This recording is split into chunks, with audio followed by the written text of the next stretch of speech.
Hi guys, ఈ వీడియోలో variables and C++ అంటే ఏంటో ఎక్స్ప్లెయిన్ చేస్తాను. అసలు వేరియబుల్స్ అంటే ఏంటంటే, variable is a identifier which holds the data. అసలు మనకి C++ అంటే ఏంటి? C++ అంటే ఒక ప్రోగ్రామింగ్ లాంగ్వేజ్. అసలు ప్రోగ్రామింగ్ లాంగ్వేజ్ అంటేనే డేటా అన్నమాట. మొత్తం డేటాతో వర్క్ చేస్తాం కదా. మొత్తం ప్రోగ్రామింగ్ లాంగ్వేజ్లో మొత్తం డేటాతోనే వర్క్ చేస్తాం కాబట్టి, ఆ డేటాకి మనం ఒక నేమ్ ఇవ్వాలి. ఒక స్పెసిఫిక్ డేటాకి ఒక నేమ్ అంటూ మనం మెయింటైన్ చేయాలన్నమాట. మనకి ఆ మెయింటైన్ చేయడానికి మనకి వేరియబుల్స్ యూజ్ చేస్తాం అన్నమాట. అసలు వేరియబుల్స్ అంటే ఏంటంటే, వేరియబుల్స్ ఈజ్ ఏ ఐడెంటిఫైయర్. అంటే మన ఇష్టం వచ్చి నేమ్ ఇచ్చుకోవచ్చు అన్నమాట. దానికి కొన్ని రూల్స్ ఉన్నాయి. ఆ రూల్స్ ఏంటో కూడా ఎక్స్ప్లెయిన్ చేస్తాను. వేరియబుల్స్ అంటే ఒక ఐడెంటిఫైయర్ అంట. ఆ ఐడెంటిఫైయర్ మనం ఒక డేటాని స్పెసిఫిక్ నేమ్ ఇచ్చి ఆ నేమ్ ప్రకారం మనం ప్రోగ్రాంలో యూజ్ చేసుకుంటాం అన్నమాట. ఫర్ ఎగ్జాంపుల్ మీకు ఒకసారి చూపిస్తాను ఆగండి. ఒకసారి మనకి ఇది C++ ప్రోగ్రామ్ కదా. ఇది ఒక స్టార్టింగ్ C++ ప్రోగ్రామ్. ఒక హెడర్ ఫైల్ ఉంది. యూజింగ్ నేమ్ స్పేస్ std అని ఉంది. ఇంటి మెయిన్ అని చెప్పి మెయిన్ ఫంక్షన్ స్టార్ట్ చేసుకున్నాం. లాస్ట్లో రిటర్న్ 0 పెట్టుకున్నాం కదా. మధ్యలో ఇవి ఏంటంటే ఇవి కామెంట్ లైన్స్ అనమాట. ఈ కామెంట్ లైన్స్ అంటే ఏంటంటే, వీటిని కంపైలర్ ఎప్పుడైతే రన్ చేస్తుందో వాటిని పట్టించుకోదన్నమాట. అంటే దాని యొక్క కోడ్ కింద మనకి కంపైలర్ అనేది కన్సిడర్ చేయదు. ఇవి నార్మల్ మనకి మెసేజ్ లాగా అన్నమాట. మన ప్రోగ్రామర్కి, మన డెవలపర్కి మనకి కింద కోడ్ ఏం చేస్తుందో, అసలు మనకి ఫర్ ఎగ్జాంపుల్ ఒక ప్రోగ్రామ్ రాసినప్పుడు ఆ కోడ్ ఏం చేస్తుందో సింపుల్గా ఒక మెసేజ్ లాగా రాసుకుంటారు అన్నమాట. అది 100% అవసరం లేదు. అది నెససరీ కాదు. కాకపోతే మీకు తర్వాత ఎప్పుడైనా 10 days తర్వాత వచ్చి మీకు చూడాలనుకున్నప్పుడు కన్ఫ్యూజింగ్ ఉండొచ్చేమో కదా. అలాంటప్పుడు మీరు స్మాల్ హింట్లు కానీ మెసేజ్లు కానీ పెట్టుకోవడానికి మనకి కామెంట్ లైన్స్ రాస్తారన్నమాట. ఇక్కడ కామెంట్ లైన్స్ గురించి మనం పట్టించుకోవాల్సిన అవసరం లేదు. దాని తర్వాత మనకి ఇప్పుడు వేరియబుల్స్ కదా. వేరియబుల్స్ అంటే ఏంటంటే, ఒక ఐడెంటిఫైర్ అన్నమాట. ఫర్ ఎగ్జాంపుల్ మనం ఒక వేరియబుల్ని క్రియేట్ చేసుకోవాలంటే, ఫర్ ఎగ్జాంపుల్ మనకి 10, 20, 25 ఇలా మనకి కొన్ని డేటా ఉందన్నమాట. ఈ డేటా ఏంటంటే మనకి పీపుల్ యొక్క ఏజెస్. పీపుల్ యొక్క ఏజెస్ అంటే తెలుసు కదా, ఎన్ని సంవత్సరాలు. మనకి ఇప్పుడు నేను ఏం చేస్తానంటే, ఇంట్ ఏజ్ ఈజ్ ఈక్వల్ టు అని చెప్పి 10 అని నేను డిక్లేర్ చేస్తాను అన్నమాట. ఇది మీకు ఇంకా చెప్పలేదు. ఇంట్ అంటే ఏంటంటే డేటా టైప్ అన్నమాట. అది నెక్స్ట్ వీడియోలో కంప్లీట్గా కవర్ చేస్తాను. ఇక్కడ 10 అనేది డేటా. ఈ 10కి మనం ఇచ్చే నేమ్ ఏంటంటే ఏజ్ అన్నమాట. ఇప్పుడు మనం ఎప్పుడైతే ఏజ్ యూజ్ చేస్తామో ఆ ఏజ్లో ఉన్న వాల్యూ ఇప్పుడు ఎంత ఉంది, ప్రస్తుతానికి 10 ఉంది కదా. ఆ 10 వాల్యూని మనం అప్డేట్ చేస్తే ఆ వాల్యూకి ఏజ్ రిప్రజెంట్ చేస్తాం అన్నమాట. ఈ ఏజ్ అనే వేరియబుల్. ఇక్కడ ఏజ్ ఇవ్వచ్చు, మీ నేమ్ ఇచ్చుకోవచ్చు, నా నేమ్ ఇచ్చుకోవచ్చు, ఏమైనా ఇచ్చుకోవచ్చు. వీటికి కొన్ని రూల్స్ ఉన్నాయి. ఆ రూల్స్ ఏంటో కూడా ఎక్స్ప్లెయిన్ చేస్తాను.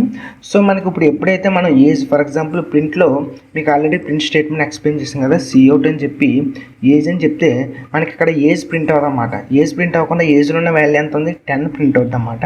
ఇక్కడ ఏజ్ అనేది వేరియబుల్. ఇక్కడ మనకి ఎప్పుడైనా సరే గుర్తెట్టుకోండి, సిఅవుట్లో పెట్టినప్పుడు డబుల్ కోట్స్లో పెడితే, ఇక్కడ డబుల్ కోట్స్లో ఏజ్ పెట్టారు అనుకోండి. డబుల్ కోట్స్లో ఏజ్ పెడితే మనం ఏజే ప్రింట్ అవుద్ది, అంతేగాని 10 ప్రింట్ అవుద్ది. ఎందుకంటే double quotes represents a string.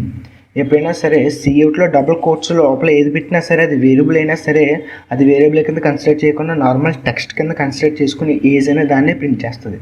మీకు ఎప్పుడైనా సరే ఒక వేరియబుల్ని ప్రింట్ చేసుకోవాలనుకుంటే ఏజ్ అని చెప్పి నార్మల్గా మనకి డబుల్ కోట్స్ సింగిల్ కోట్స్ కాకుండా నార్మల్గా ఏజ్ అని లోపల ఇచ్చేస్తే మనకి ఏజ్లో ఉన్న వాల్యూ ఏదైతే 10 ఉందో ఆ 10 ప్రింట్ అవుతుంది. అలా కాకుండా ఫర్ ఎగ్జాంపుల్ ఇక్కడ నేను యూట్యూబ్ అని చెప్పి నేను ఇక్కడ ప్రింట్ చేస్తే, యూట్యూబ్ అనేది మనకి ఇక్కడ వేరియబుల్ డిక్లేర్ అయిందా లేదు కాబట్టి కంపల్సరీగా ఎర్రర్ వస్తుంది అన్నమాట. ఇక్కడ యూట్యూబ్ అని నేను చెప్పి ఒక వేరియబుల్ డిక్లేర్ చేస్తే ఎర్రర్ రాదు, ఆ వేరియబుల్ ఉన్న వాల్యూ వస్తుంది. అలా కాకుండా నేను యూట్యూబ్ అనేది డిక్లేర్ చేయకుండా, అంటే ఒక వేరియబుల్ని క్రియేట్ చేయకుండా నేను ఇక్కడ నార్మల్గా యూజ్ చేసేస్తే మనకి ఎర్రర్ వస్తుంది అన్నమాట. మీరు జస్ట్ యూట్యూబ్ని ప్రింట్ చేసుకోవాలంటే డబుల్ కోట్స్లో పెట్టుకుంటే ఏ ఎర్రర్ రాకుండా యూట్యూబ్ అని చెప్పి నీట్గా ప్రింట్ అయిపోద్ది.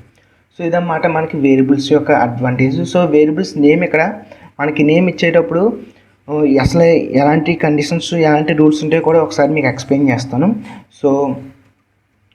ఒకసారి చూద్దాం. ఇక్కడ rules of variables in C++.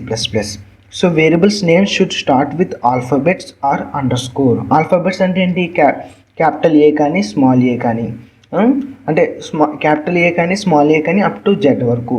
And underscore అనేది మనకి ప్రోగ్రామింగ్లో one of the most used characters అన్నమాట. అండర్స్కోర్ చాలా మంది యూజ్ చేస్తారు.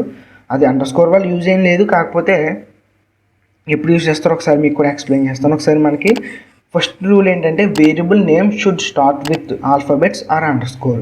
అంతేగాని వేరియబుల్ స్టార్టింగ్లో నెంబర్స్ ఉండకూడదు అన్నమాట. 1, 2 అలాంటి నెంబర్స్తో స్టార్ట్ అవ్వకూడదు వేరియబుల్ నేమ్ అనేది.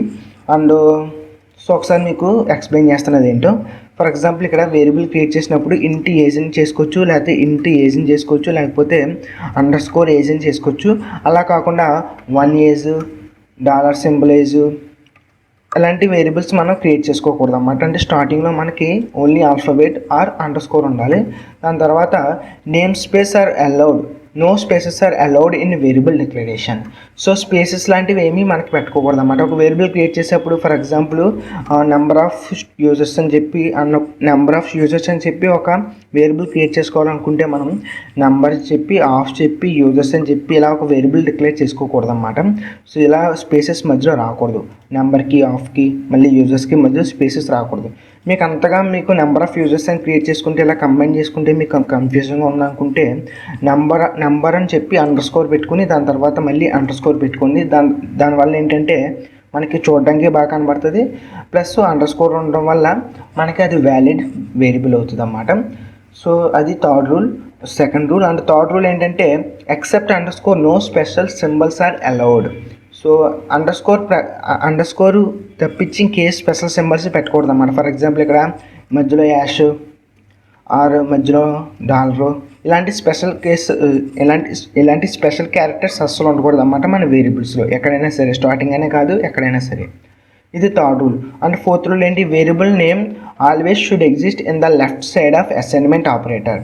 సో ఫర్ ఎగ్జాంపుల్ మనం ఒక వేరియబుల్ని ఇనిషియలైజ్ చేసుకుంటే ఏజ్ =10 అని చెప్పి సో మనకి లెఫ్ట్ సైడ్ మన వేరియబుల్ నేమ్ ఉండాలి.